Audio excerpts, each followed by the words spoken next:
الرجیم بسم اللہ الرحمن الرحیم اللہم صلی علی سیدنا و مولانا محمد وعلی آلہ وصحبہ وبارک وسلم وصلی علیہ۔ اللہ رب العزت کے فضل و کرم اور کریم آقا صلی اللہ علیہ وآلہ وسلم کے نالین پاک کے تصدق سے بحمدہ تعالی آج ہم اپنی ایک مرتبہ پھر عرفان القرآن کی کلاس کے اندر موجود ہیں۔ ہم سورہ بقرہ کی آیت نمبر 178 سے شروع کرنے جا رہے ہیں۔ ابھی تک جو سورہ بقرہ کے اندر ہم نے لرن کیا، پہلے پارے کی ڈسکشن ہو چکی، جو سیکنڈ پارہ کے اندر تحویل قبلہ کی بات ہوئی، پھر چند باتیں صبر کے حوالے سے تھیں، اور پھر اس کے بعد صفا مروہ کا ذکر تھا، پھر اللہ رب العزت کی توحید کا ذکر تھا، پھر حکم آیا کہ کون سے جو چیزیں ہیں وہ فوربڈن ہیں، پروہیبٹڈ ہیں، یعنی ان کا کھانا وہ حرام ہے، اور کون سے جانور حلال ہیں، یہ ڈسکشن تھی۔ اس کے بعد پھر جو لاسٹ ہمارا سیشن تھا اس کے اندر ہم نے بات کی تھی کہ جو اللہ رب العزت نے بتایا کہ ایمان کیا چیز ہے اور نیکی کیا چیز ہے، اس کی ڈسکشن تھی۔ اور پھر اس کے بعد اب جو آگے یہاں سے آنورڈ جو ہماری ڈسکشن سٹارٹ ہو رہی ہے آیت نمبر 178 سے، جہاں سے آج ہم شروع کرنے جا رہے ہیں، یہ ڈسکشن ہے یہاں سے احکامات ہیں۔ احکامات کا مطلب basically laws, principles, rules, the regulations کہ how society will be run, okay? How to be in society. How to organize. Yes. So these laws and these regulations we are going to discuss. اعوذ باللہ من الشیطان الرجیم بسم اللہ الرحمن الرحیم۔ یا ایہا الذین آمنوا، اے وہ لوگوں جو ایمان لے کر کے آئے، کتب علیکم، کتب کا لفظ جب بھی قرآن مجید میں آئے گا اس کا مطلب ہے فرض کرنا۔ ویسے اس کا لفظی معنی ہوتا ہے لکھ دینا، تو با محاورہ اس کا معنی ہوتا ہے فرض کر دینا، یعنی کوئی چیز فرض کی گئی ہے تو اس کے لیے یہ ورڈ یوز ہوتا ہے۔ کتب علیکم، یہ علی کا لفظ کے ساتھ آتا ہے، کتب علی، تم، یہ علیکم ساتھ ہے، اس کا مطلب ہے تم پر یہ چیز فرض کر دی گئی۔ کتب علیکم، تم پر یہ چیز فرض کر دی گئی، اور وہ کیا ہے؟ القصاص، تمہارے اوپر قصاص فرض کر دیا گیا۔ تو پہلی چیز جو اس آیت مبارکہ سے پتہ چلی کہ قصاص آپشنل چیز نہیں ہے، قصاص فرض کیا ہوا ہے۔ فی القتل، قتل میں، جو ناحق کوئی شخص قتل کرے تو اس کا قصاص لینا یہ فرض ہے۔ اس کی ڈسکشن میں ہم آگے آتے ہیں کہ یہ کون لے گا، کیسے لے گا۔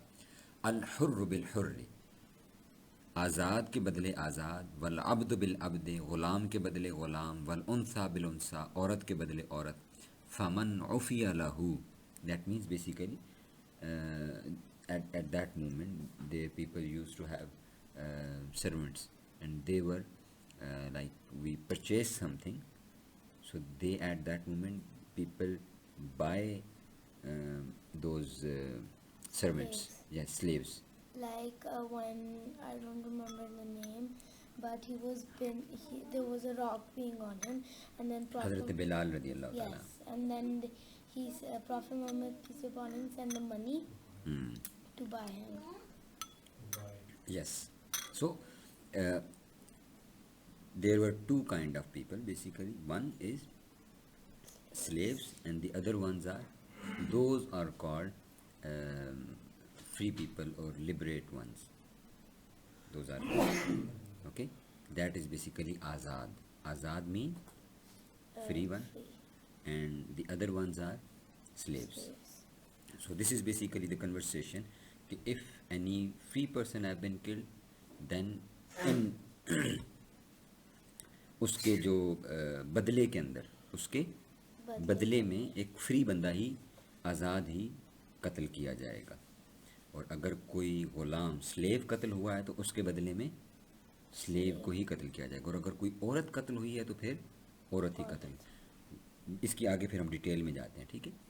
فمن عفی لہ من اخیہ شیء فاتباع بالمعروف واداء الیہ باحسان، اور پھر اگر اس کو، یعنی قاتل کو، اس کے بھائی یعنی مقتول کے وارث کی طرف سے کچھ معاف کر دیا جائے، یعنی قصاص معاف کر دیا جائے، تو چاہیے کہ بھلے دستور کے موافق پیروی کی جائے اور خون بہا کو اچھے طریقے سے اس مقتول کے وارث تک پہنچایا جائے۔ ذالک تخفیف من ربکم ورحمہ، یہ تمہارے رب کی طرف سے رعایت ہے۔ فمن اعتدی بعد ذالک فلہ عذاب علیم، اور جو کوئی اس کے بعد زیادتی کرے تو اس کے لیے دردناک. If someone does something wrong with any person, so how it would be compensated to? Okay, yes, the other person, the victim, how victim would be compensated. So this is basically said as qasas. اچھا, سب سے پہلی بات یہ ہے اس آیت مبارکہ کے بارے میں کہ یہ اس کا ایک حصہ وہ باقی ہے, ایک حصہ منسوخ ہے. باقی کون سا ہے؟ اس کی فرضیت باقی ہے, اور یہ ایک چیز ہو گئی. اور منسوخ وہ اگلا حصہ ہے, القتل الحر بالحر والا, اس کی تفصیل آگے. اور پھر اس کے اندر ایک اور چیز جو باقی ہے وہ دیت ہے, وَأَدَاءٌ عَلَيْهِ بِإِحْسَانٍ, کہ ایک یہ آپشن ہے کہ آپ اس کے بدلے میں قتل کریں یعنی قصاص لیں, اور دوسرا یہ ہے کہ اگر وہ کہیں کہ نہیں ہم قتل معاف کرتے ہیں اور اس کے بدلے میں ہمیں کچھ کمپنسیشن دی جائے, جس کو دیت کہتے ہیں, تو کمپنسیشن, یہ دونوں حکم باقی ہیں. جو قصاص کا جو طریقہ کار ہے اس کے اوپر اس کو سورہ المائدہ کے اندر یہ بتایا گیا ہے کہ ان النفس بالنفس, جان کے بدلے جان, آنکھ کے بدلے آنکھ, اور ناک کے بدلے ناک, کان کے بدلے کان, یہ جو ہے نا برابر کا ہے.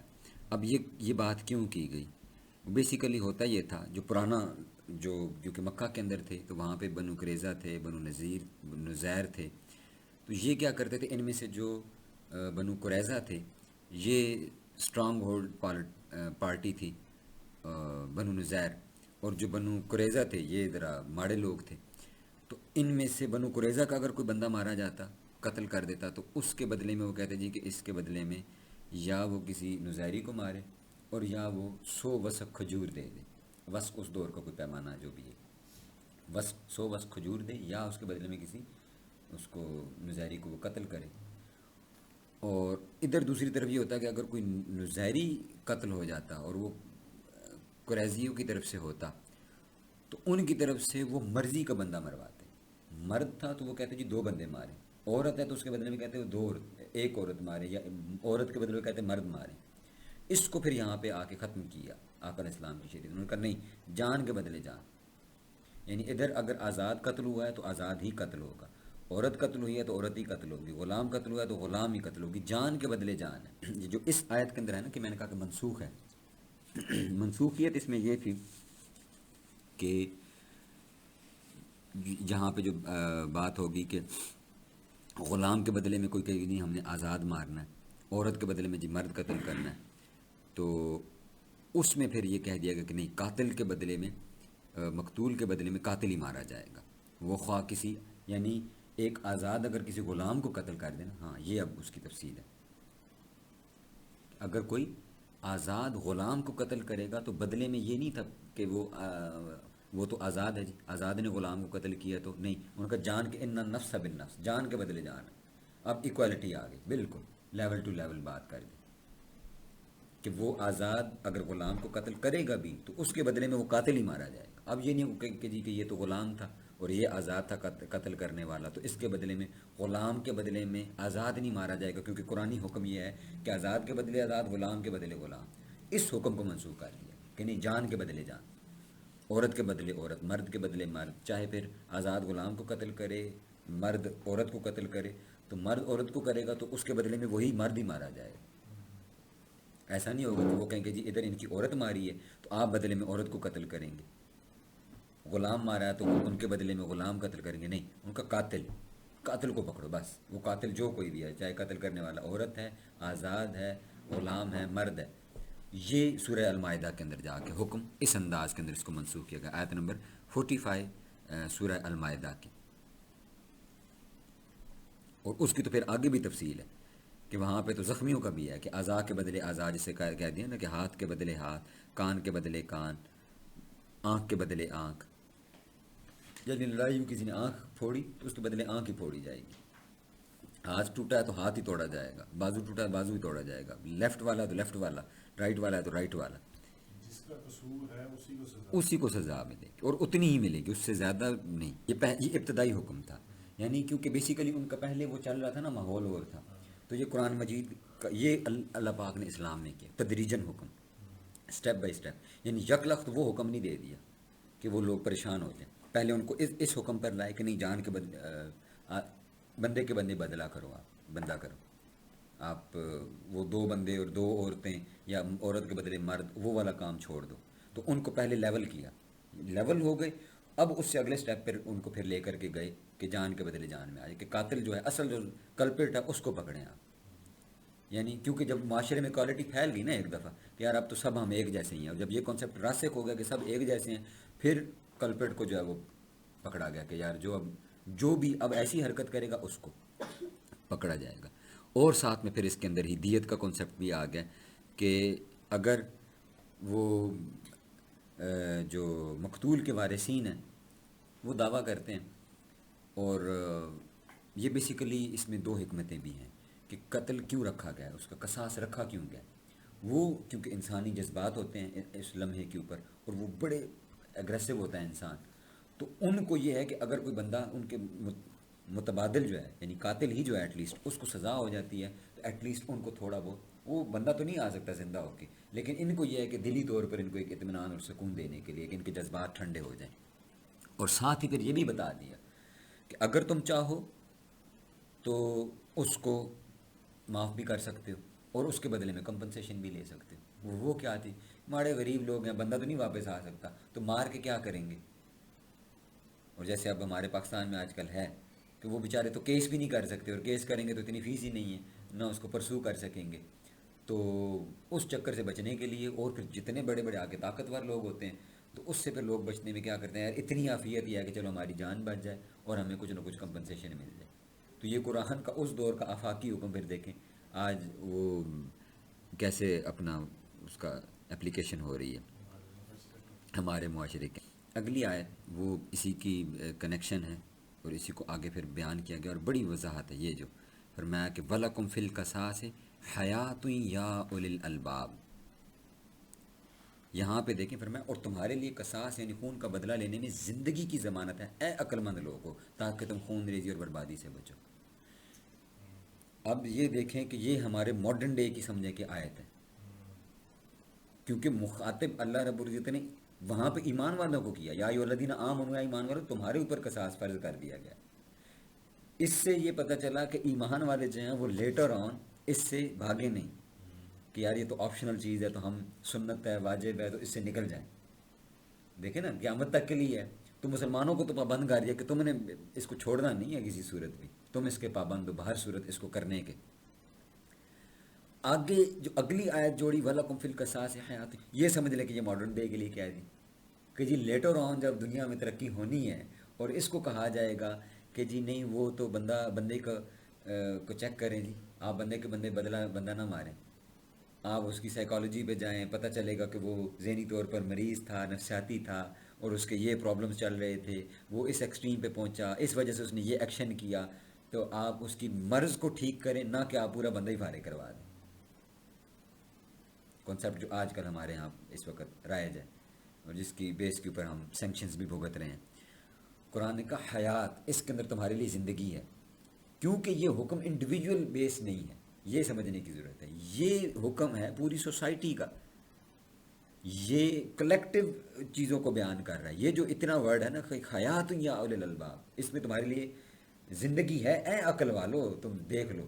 اور وہ کیا ہے، وہ سوسائٹل سوسائڈ ہے، یعنی پوری سوسائٹی کولیپس کرتی ہے کہ اگر آپ ایک بندے کو کلپٹ کو پکڑ کے آپ اس کو ہینگ آؤٹ کرتے ہیں، اس کو آپ لٹکا دیتے ہیں، لٹکاتے ہیں، اس کو ہینگ کرتے ہیں ایک بندے کو، اس کو یا آپ قتل کرتے ہیں، جو بھی اس کا طریقہ کار ہے، تو اس سے ہر بندے کے دل کے اندر یہ خوف ہے کہ یار کسی کو قتل کرنا آسان نہیں ہے، کانسیکوینسز ہے. وہ جتنا مرضی آپ اس کی نفسیات پہ جا رہے ہیں، آپ نفسیات سے باقی پوری سوسائٹی کو نہیں بچا سکتے. سب کو پتہ ہے یار، وہ کوئی اپنی کسی خندق کے اندر دشمنی میں قتل کر دے گا، اس کو پتہ چلو میکسیمم کیا ہوگا، لائف پریزمنٹ ہے، بیمار سب اگر کنسیڈر ہو جاؤں گا تو 10 سال ہے، تو کبھی نہ کبھی تو باہر آئے جاؤں گا نا، تو دیر از این ہوپ فار. اور پھر لیٹر آن وہ آ کے وہ کرائم کر لیتے ہیں. یعنی اپنی وہ کوئی بھی وہ اپنی خندق نکال رہا ہے، کوئی بھی وہ غلط کام کر رہا ہے، اور اس کو وہ نام کچھ بھی دے سکتا ہے. اور یہاں پہ کیا آپشن ہے کہ اگر وہ 10 دفعہ سوچے کہ بھائی مجھ سے لڑائی بھی میں کر رہا ہوں تو لڑائی میں وہ قتل کرنے کی طرف نہ جائے. اس کو پتہ ہے کہ بھئی آنکھ پھوٹی تو آنکھ پھوڑی جائے گی, بازو ٹوٹا بازو توڑا جائے گا, اور اگر مار دیا تو بندہ مارے گا اس کے بدلے میں. اور اس کے گھر والے بھی اس کو بچا کے رکھیں کہ بھائی اس ایکسٹریم پہ کبھی بھی نہ جانا, کیونکہ گئے تو پکڑ مارے جاؤ گے اور ہم بندے سے ہاتھ دھو بیٹھیں گے. یعنی اس کو ریگولیٹ کر دیا.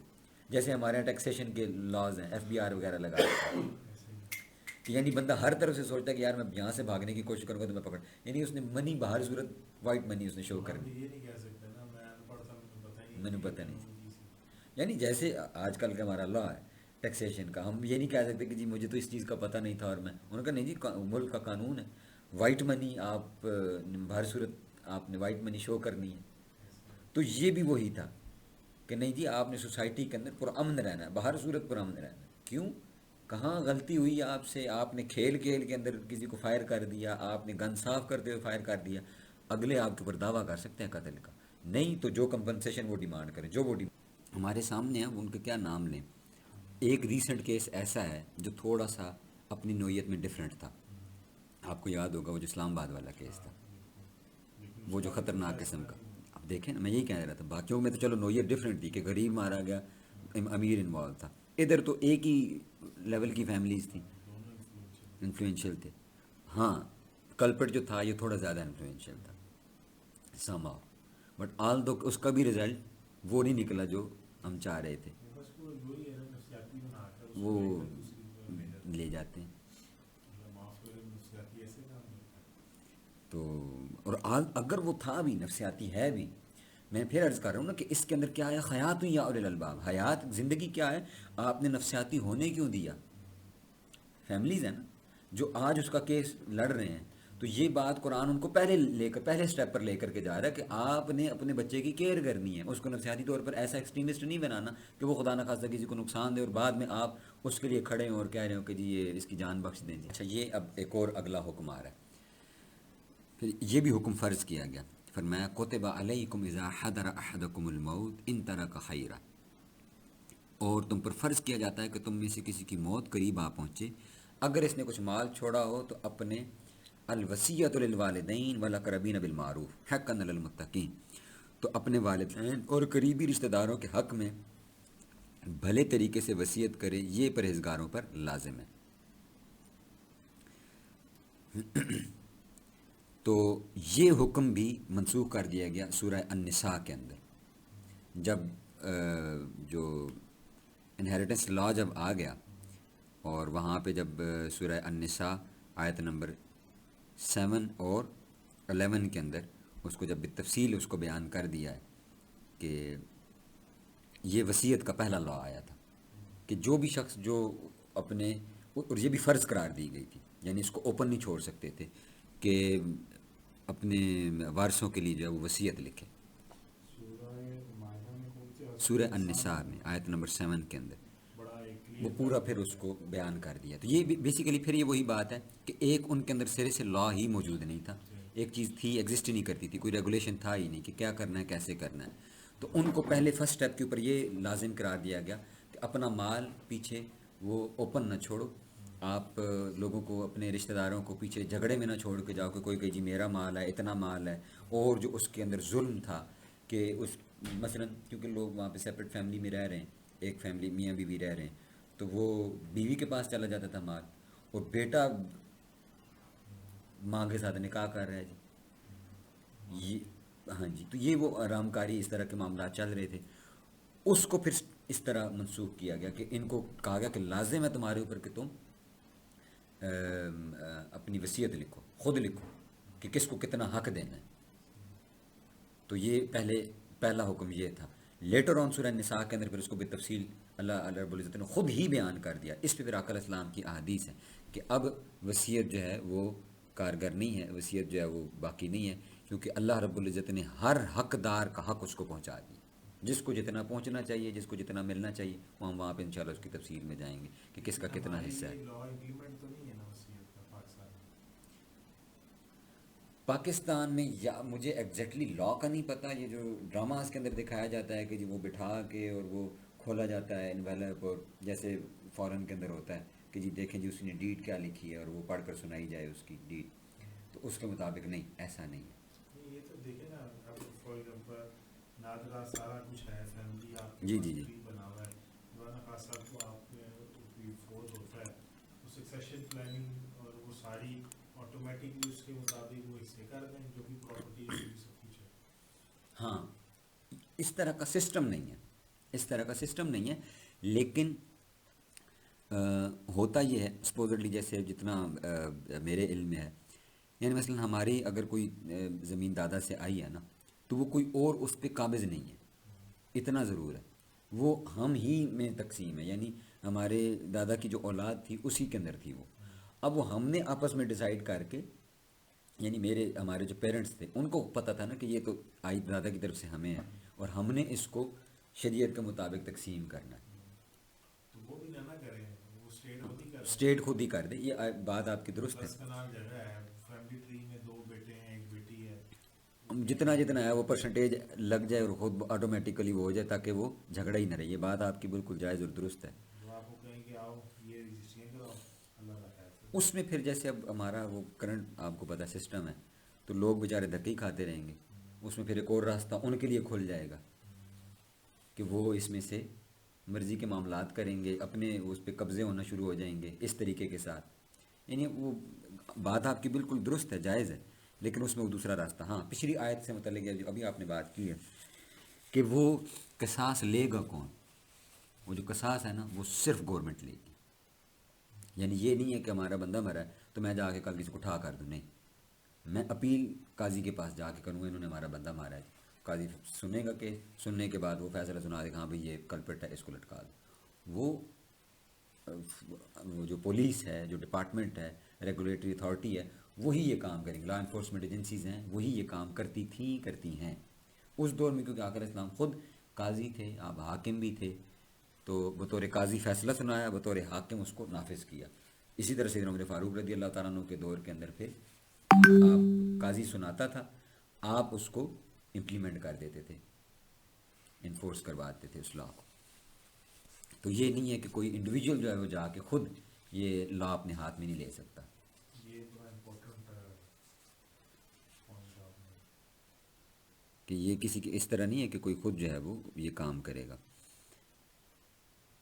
ہاں، اس میں یہ ہے کہ اب وصیت، وہ ادھر جب ہم جائیں گے نا وہاں پہ ہم دیکھیں گے کہ وصیت کا پورشن کتنا ہے، کہ وراثت ڈسٹریبیوٹ ہوگی، اور اس میں پھر وصیت لکھ سکتا ہے، لیکن وہ اب وصیت مسنون ہو جائے گی، اور وہ وراثت تقسیم ہونے کے بعد اس کا کیا حیثیت رہ جائے گی، اور کیا کس قدر وہ امپلیمنٹ ہو سکتی ہے، اور اس کا طریقہ کار کیا ہوگا، وہ جب انشاءاللہ ہم سورہ نساء میں پہنچیں گے تو وہاں پہ پھر اس کو بالتفصیل وہیں پہ دیکھ۔ اور ہمارا فیملی میں چل رہا ہے کیس کہ وہ تایا ابو فوت ہوئے ہیں، تو انٹن انلیس کہ ہم نے جا کے وہ سبمٹ کروا بھی دیا ہے وہاں پہ، کیا کہتے ہیں اس کو، ان کا ڈیتھ سرٹیفکیٹ، لیکن ان کا اکاؤنٹ سٹل جو ہے وہ آپریٹیو ہے، پھر پیچھے پورے ڈاکومنٹس بھیجے، ان کا پروسیس کروایا کہ جی اس کو بند کریں اور اس کو ریورٹ کریں پیچھے اپنے آپ، اتنے جو منتھس کی آپ نے بھیجی ہے یہ آپ واپس قومی خزانے میں اس کو واپس لیں، تو وہ بھی پورا ایک پروسیس ہے، یہ جو آپ ابھی کہہ رہے ہیں نا، ہم تو پریکٹیکلی اس میں سے گزر رہے ہیں کہ وہ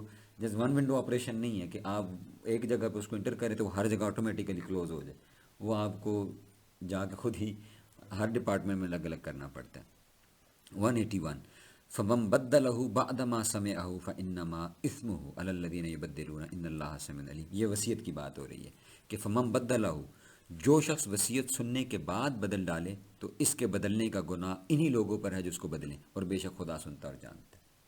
یہ پھر میں وہی عرض کروں گا کہ یہ پہلا حکم تھا کہ جب وصیت فرض ہوئی تھی تو فرض کو کوئی بدل نہیں سکتا تھا، یعنی جس نے جو لکھ دیا، جتنا حصہ جس کا لکھ دیا، کسی کو کوئی زیادہ پیارا ہے، کسی کو کم پیارا ہے، اور اس نے جو بھی جیسے لکھ دیا، چیریٹی میں لکھ دیا، وہ اسی طرح ہی ہوگا، اس کو کوئی بدل نہیں سکتا۔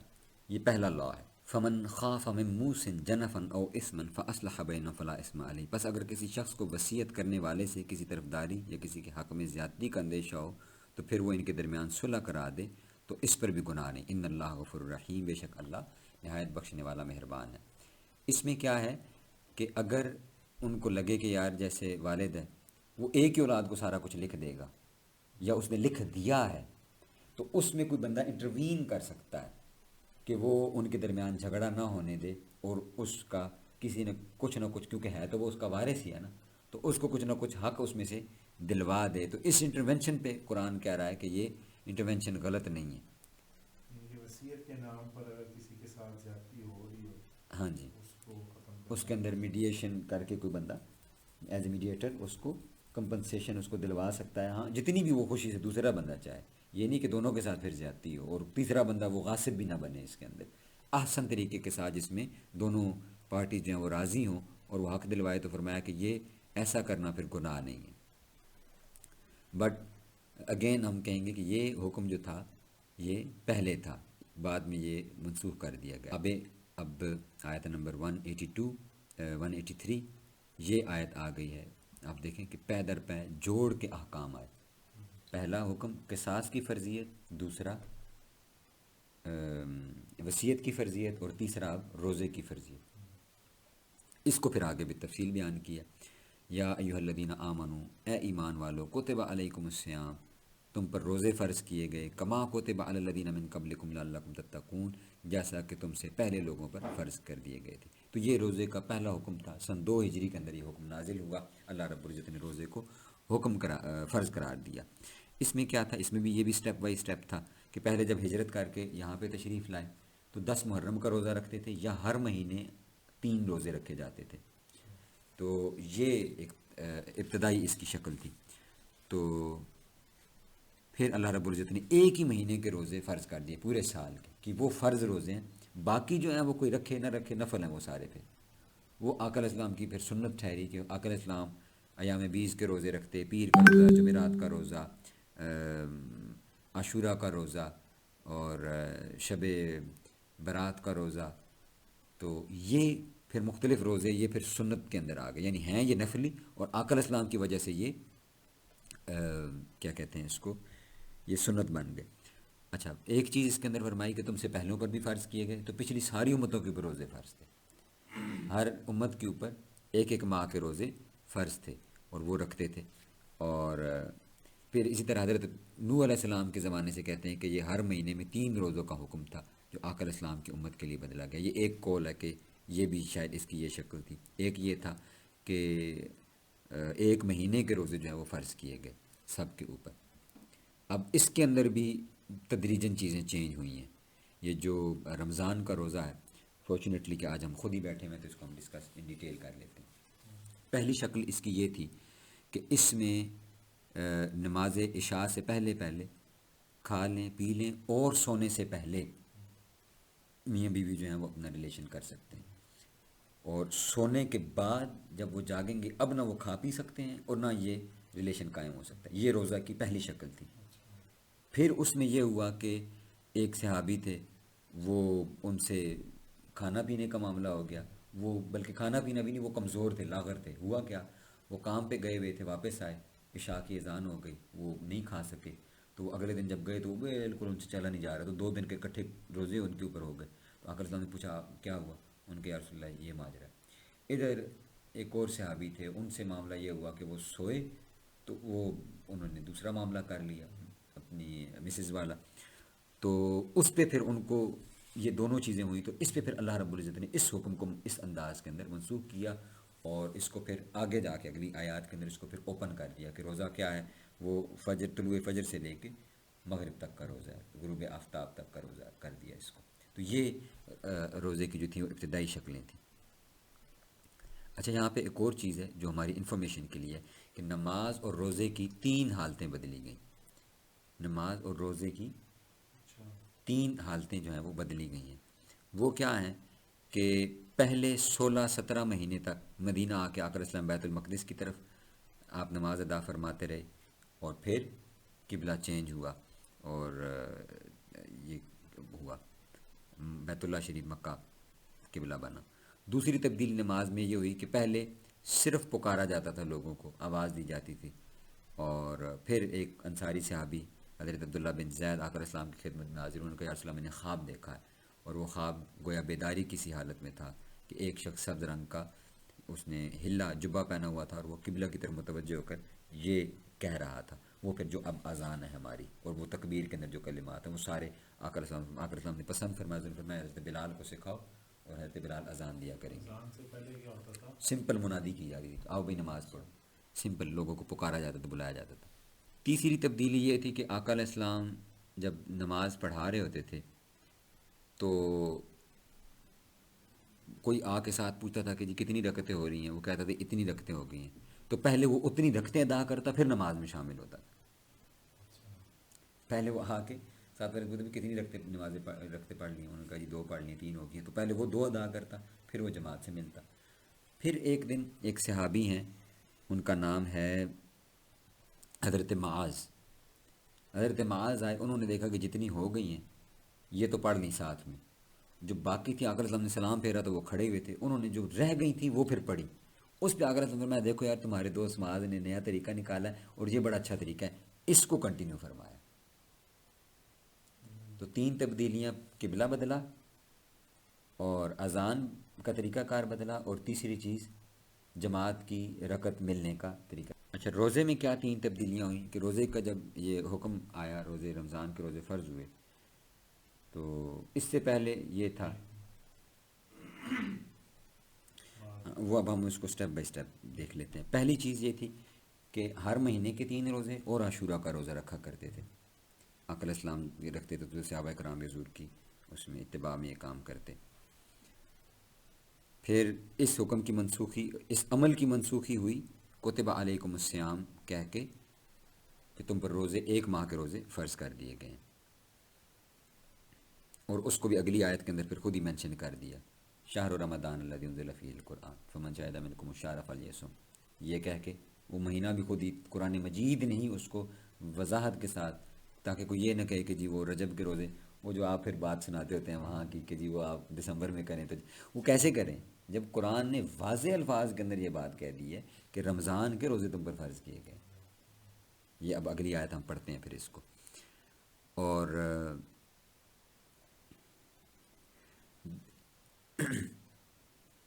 دوسرا ابتدائی حکم یہ تھا کہ جو چاہے وہ روزے رکھے اور جو چاہے وہ فدیہ دے دے. جو چاہے روزے رکھے اور جو چاہے وہ فدیہ دے دے. تو اس کو ختم کر کے اس کو بھی رکھا گیا کہ صرف وہ شخص جو بیمار ہے، وہ آیت آگے آ رہی ہے، بیمار ہے یا مسافر ہے، اس کے لیے کمپنسیشن ہے. ادروائز آف فمن شاہد منکم الشہر فلیصم، وہ روزہ رکھے گا. اور اگر کسی غلطی سے اس کا رہ گیا یا بیماری سے رہ گیا اور وہ بعد میں رکھ سکتا ہے تو قضا ہے. اور پھر سرٹن کنڈیشنز ایسی ہیں کہ جس کے اندر پھر اس کا فدیہ ہے یا کفارہ. اور تیسرا حکم پھر وہی تھا. تیسری حالت میں ابتدا میں کھانا پینا اور عورتوں کے پاس آنا یہ سونے سے پہلے پہلے جائز تھا. سو گئے تو پھر رات کو ہی جاگے تو کھانا پینا اور یہ عورتوں کے پاس جانا یہ. اور اس کو اگلے ہی قرآن آیت نمبر 187 سورہ بقرہ کے اندر اس کو بھی حلال کر دیا. احل لکم لیلۃ الصیام الرفث الی نسائکم، کہ رمضان کی راتوں میں تمہارے پاس اپنی بیویوں کے پاس جانا تمہارے لیے جائز، حلال کر دیا کہ احل لکم. تو یہ قرآن نے اپنی صریح الفاظ کے ساتھ اس کو جائز اور حلال کرا. اب اس کے پھر آگے مزید اس کے پھر روزے کے احکامات آگے کہ ایام معدودات، یہ آیت نمبر 184 پہ ہیں. ایام معدودات یہ گنتی کے چند دن ہیں. فمن کان منکم مریضا، تم میں سے کوئی مریض ہو، او علی سفر یا سفر میں ہو، فعدۃ من ایام اخر، تو وہ دوسرے دنوں میں اس گنتی کو پورا کرے. وعلی الذین یطیقونہ فدیۃ طعام مسکین، یہ صرف بیمار کے لیے حکم ہے یہ والا، کہ جو اس قدر بیمار ہو چکا ہے کہ اس کو لگتا ہے کہ وہ زندگی میں کبھی ٹھیک ہو کہ دوبارہ روزے رکھنے کی طاقت نہیں رکھے گا، تو اس کو وہ کیا چاہیے کہ وہ فدیۃ طعام مسکین، وہ مسکین کو پھر کھانا کھلا کے فدیہ دے. فمن تطوع خیرا فہو خیر اللہ، اور جو کوئی شوق سے نیکی کرے تو یہ اس کے حق میں بہتر ہے، یعنی روزہ رکھ لینا اس کے لیے بہتر ہے. وان تصوموا خیر لکم، اور اگر تم سمجھو تو روزہ رکھنا ہی تمہارے لیے بہتر ہے. ان کنتم تعلمون، اگر اس کو وہ نہیں کرنا چاہیے. ہاں اس میں امپورٹنٹ چیز جو ہے اس کو ہم اگلی سیشن کے اندر میں اس کو ہم ڈیٹیل میں ڈسکس کر لیتے ہیں. یہ بشک لکھ لیں اپنے پاس. اس میں 2 چیزیں ڈسکس کرنے والی ہیں. نمبر 1 جو رمضان کا چاند ہوتا ہے کہ وہ اس نے ادھر دیکھا ہے تو وہ گنتی کدھر جا کے پوری کرے گا، یعنی یہ نہ ہو کہ ادھر بھی 29 ادھر بھی 29، تو یہ نہ ہو کہ اس کے 28 روزے بن جائیں. سپوزٹلی وہ فلائی کرتا ہے تو. اور اسی طرح کہ وہ اگر روزہ رکھ لیتا ہے تو پھر وہ کس ٹائم زون کے حساب سے وہ افطار کرے گا. تو ان دو کوشچنس کو انشاءاللہ ہم اگلی جو نشست ہے اس کے اندر پھر تفصیل کے ساتھ اس کو دیکھ لیں گے. تو اچھا اس آیت کے اندر جو فرمایا کہ فَإِن كَانَ مِنكُم مَرِيضًا، اس کے لیے کیا ہے کہ وہ فدیہ دے. تو وہ فدیہ یہ ہے کہ وہ مسکین کو کھانا کھلائے، یعنی ایک وقت کا کھانا اس مسکین کو، یعنی 2 وقت کا کھانا بیسیکلی ایک روزے کے بدلے میں ایک مسکین کو بنتا ہے کہ یہ اس کا فدیہ ہے. اور جو جان بوجھ کر چھوڑے اس کے اوپر پھر کفارہ ہے، اور کفارہ جو ہے وہ 60 مسکینوں کو کھانا یا 60 روزے، یعنی وہ ڈبل ہے اس کا ایک اور یہ ایک روزے کے بدلے میں ہے یہ چیز. اور کھانا کیا ہے جی؟ کھانا وہی ہے کہ جو انسان خود کھلائے، جو خود کھاتا ہے. اور حضرت انس رضی اللہ تعالیٰ عنہ کے بارے میں آتا ہے کہ ان کی عمر بہت لمبی تھی، وہ تو اتنی لمبی عمر تھی کہ ان کے وہ کہتے ہیں میں نے تو پوتے پوتیوں کے بھی بچے دیکھ لیے، تو مجھے شرم آ رہی تھی کہ ہاں وہ آقا السلام سے دعا لی نا انہوں نے. آقا السلام کا معمول تھا کہ آقا السلام ان کے دوپہر کے وقت ان کے گھر تشریف لے جاتے اور حضور ادھر آرام فرماتے تھوڑی دیر کے لیے، کیلولہ فرماتے جس کو کیلولہ کہتے ہیں. وہ کیلولہ کر کے ادھر پھر نماز پڑھتے، نوافل وغیرہ پڑھتے. تو وہ ایک روز ان کی والدہ کو خبر تھی یہ چیز، آقا السلام تشریف لے کے انہوں نے چارپائی بچھائی، حضور نے آرام کیا، بیدار ہوئے تو پانی اور وہ پڑا ہوا تھا، آپ نے نفل پڑھے. تو حضور نے جو ہی سلام پھیرا تو وہ حضرت انس کو لے کر کے آ گئے. ان کا عرض کیا یا رسول اللہ یہ آپ کا چھوٹا سا غلام ہے، آپ کا چھوٹا سا غلام ہے. خدئی وقت کے لفظ ہے، بیسیکلی خادم ہے نا لفظ، خادم کا چھوٹا جو ہوتا ہے وہ خدیم ہے. یا رسول اللہ یہ آپ کا چھوٹا سا غلام ہے، اس کے لیے بھی دعا فرما دیں. تو حضور نے پوچھا ہاں بھی انس بولو تمہیں کیا چاہیے؟ ڈائریکٹ حضور نے ان سے پوچھ لیا. ان کے یا رسول اللہ مجھے 3 چیزیں چاہیے، ایک یہ کہ میری عمر زیادہ ہو، دوسرے میرے پاس مال زیادہ ہو، تیسرے میرے بچے زیادہ. حضور نے فرمایا جاؤ تینوں عطا کر. تو مال وہ کہتے اتنا ہوا کہ مجھے سمجھ نہیں آتی تھی میرا کتنا ہے، بے تحاشا ہی ہے. اور بچے اتنے ہوئے، اولاد اتنی ہوئی اللہ پاک نے دی کہ وہ انہوں نے اپنے پوتے پوتیوں کے بچے دیکھے. اور عمر بھی اتنی ہوئی کہ پوتے پوتیوں کے بچے دیکھے. وہ کہتے ہیں ان کی زندگی میں کئی ان کے پوتے پوتیاں فوت ہو گئے، اتنی لمبی عمر ہو کہ ان کے پوتے پوتیاں ان کی زندگی میں فوت ہو گئے. تو اس میں پھر وہ کہتے ہیں مجھے آخری وقت میں پھر شرم آنا شروع ہو گئی کہ یار میں ان میں بوڑھا اور یہ سارے بچے اور یہ. تو پھر دعا بھی کی اور اللہ پاک نے ان کو پھر، اور ایک ان کا حال یہ تھا کہ حضور کیونکہ 10 سال حضور 10 سال ہی مدینہ میں رہے اور 10 سال یہ حضور کے خادم تھے، اور ان کی 10 سال عمر تھی جب ان کی والدہ لے کر کے آئیں ان کو. تو 10 سال عمر تھی، 10 سال حضور کے ساتھ رہے، تو وہ بچپن سے جوانی میں بنے. تو وہ پھر آقا اسلام کو یاد کر کے بڑا روتے تھے. تو کہتے کہ میرے زندگی کے آخری دن تک کوئی رات ایسی نہیں گزری جب میں نے آقا اسلام کا دیدار نہ کیا. یعنی اتنا لمبا عرصہ حیات رہے تو حضور سے ملاقات بھی کرتے رہے. حضور کے بڑے خوبصورت خدمت گزار تھے.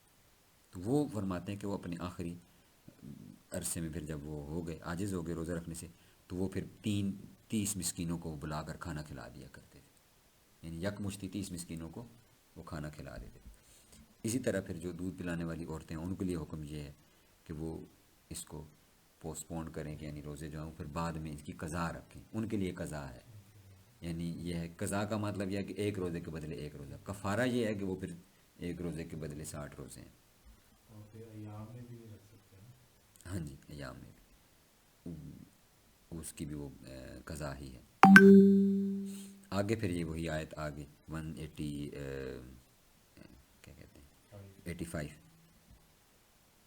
جس میں پھر فرمایا کہ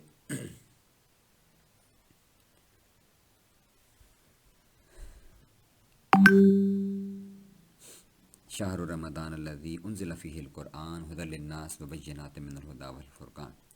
رمضان کا مہینہ وہ مہینہ ہے کہ جس کے اندر ہم نے قرآن کو نازل کیا، اور قرآن یہ کیا ہے؟ یہ لوگوں کے لیے ہدایت ہے. وبینات من الھدی بڑی روزے واضح ہدایت ہے، اور والفرقان یہ حق اور باطل میں فرق کرنے والی اس کے اندر نشانیاں موجود ہیں. فمن شاہد منکم الشہر فلیصم، پہلے بتایا کہ کس مہینے کے روزے رکھنے، اس کا نام رمضان ہے، اس کا نام پہلے بتا دیا. اب آگے اس کی تھوڑی سی صفات بیان کی کہ یہ اس کو معمولی نہ سمجھا جائے، یہ بڑی عظمت والا مہینہ ہے. اور عظمت والا کیا ہے کہ سب سے بڑی عظمت اس کی ہے کہ اس میں قرآن نازل ہوا. اور فمن شاہد منکم الشہر فلیصم، یہ پھر آرڈر ہے یہ یعنی عربک گرامر کے اعتبار سے کہ پس تم میں سے جو کوئی یہ مہینہ پائے وہ اس کا روزہ رکھے. پھر یہاں پہ فرمایا ومن کان مریدن او علی سفر فعدۃ من ایام اخر، اور تم میں سے جو مریض ہو سفر میں ہو وہ دوسرے دنوں کے اندر اپنی گنتی پوری کرے. یرید اللہ بکم الیسر، اللہ تمہاری آسانی چاہتا. ولا یرید بکم العسر، اللہ تمہاری مشکل نہیں چاہتا. وَلِتُكْمِلُوا الْعِدَّةَ وَلِتُكَبِّرُوا اللَّهَ عَلَىٰ مَا هَدَاكُمْ وَلَعَلَّكُمْ تَشْكُرُونَ، اور اس لیے کہ تم اس کی گنتی پوری کر سکو، اور اس لیے کہ اس نے تمہیں جو ہدایت فرمائی ہے اس پر اس کی بڑائی بیان کرو. پہلی چیز جو اس آیت مبارکہ میں ہے وہ نزول قرآن ہے، رمضان کا مہینہ اور اس میں نزول قرآن. اس کے بارے میں مسند احمد کی ایک حدیث ہے جس میں آقا علیہ السلام نے ارشاد فرمایا کہ ابراہیمی صحیفہ رمضان کی پہلی رات اترا. حضرت ابراہیم علیہ السلام پہ جو صحیفہ اترا وہ رمضان کی پہلی رات میں نازل ہوا. تورات 6 تاریخ اور اگلے تمام صحیفے، اور پھر تورات و انجیل یہ 13ویں تاریخ، اور قرآن مجید یہ 24 تاریخ نازل ہوا. یہ مسند احمد بن حنبل کی ایک روایت ہے.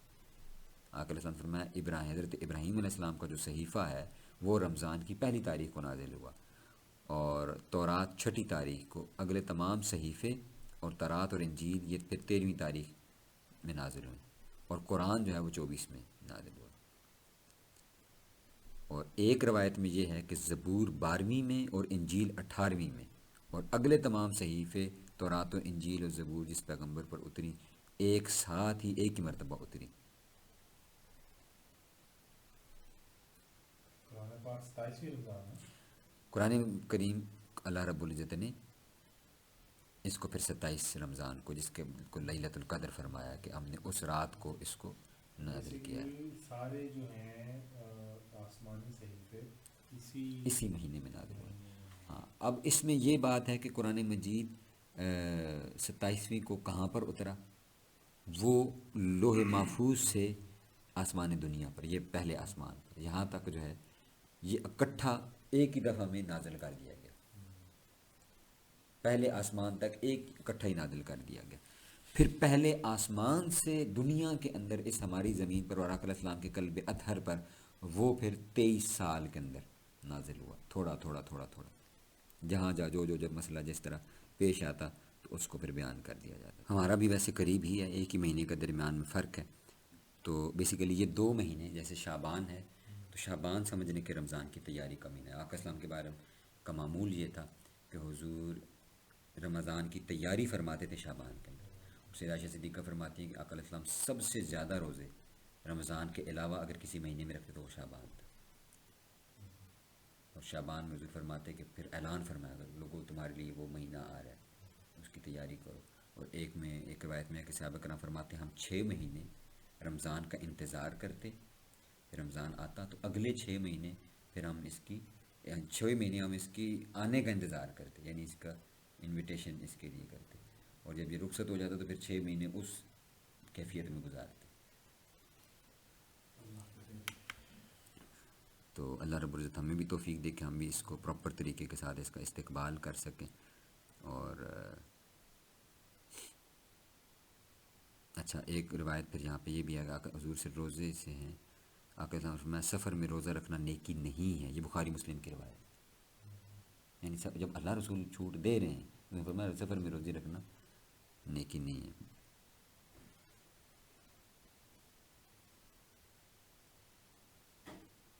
ہاں، وہ کہتے ہیں کہ اگر کوئی شخص روزہ چھوڑنا مکروہ سمجھے، ویسے تو قرآن نے کہا ہے کہ خیر لکم، تمہارے لیے بہتر ہے کہ تم روزہ رکھ لو، لیکن وہ اس نیت سے کہ نہیں روزہ چھوڑوں گا تو یہ مکروہ عمل ہے، اگر کوئی ایسا سوچے تو اس پر روزہ رکھنا حرام ہے. یعنی یہ اپنی طرف سے یہ گمان کر لے نا کہ یار سفر میں جا رہا ہوں تو میں روزہ چھوڑوں گا تو یہ روزہ نہ رکھنا مکروہ ہے، تو ایسے شخص کے لیے روزہ رکھنا حرام ہے. ویسے رکھ سکتا ہے کہ قرآن کا حکم ہے کہ وان تصوموا خیر لکم، اگر تم روزہ رکھو تو یہ تمہارے لیے بہتر ہے ان کو تم تعلمون، یعنی کوئی فرق نہیں پڑتا اتنا تمہیں. پھر اس دور کے سفر کی کنڈیشن ڈیفینیٹلی وہ تھوڑی ہارڈ تھیں آج کل، لیکن آج بھی آپ دیکھیں جو ہمیں وہ شروع ہو جاتی ہے چاہے تھوڑا ہی سفر ہو. مثلا ہمارے گھر والے ہیں تو وہ اب ہم نے بے شک گاڑی میں تھوڑا ہی سفر کرنا ہو لیکن گاڑی اگر بند ہو نا تو وہ سفوکیشن سے طبیعت ساری خراب ہو جاتی ہے اس سے.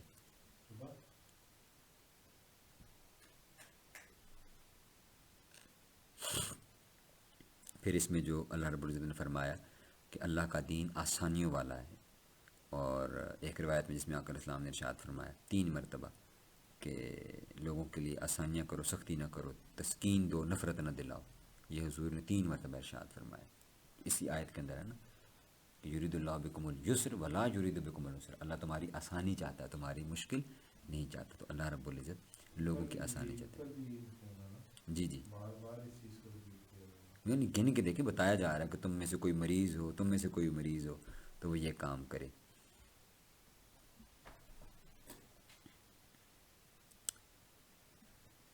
میرا خیال ہے ہم اس کو یہیں پہ ہی اینڈ کرتے ہیں. اگلی آیت گو کے وہ درمیان میں ایک پورشن اور پھر مضمون ابھی یہ چل رہا ہے آگے، اسی کے روزے کے احکامات ابھی آگے چل رہے ہیں، تو اس کو پھر ہم آگے انشاءاللہ کل کے سیشن کے اندر اس پہ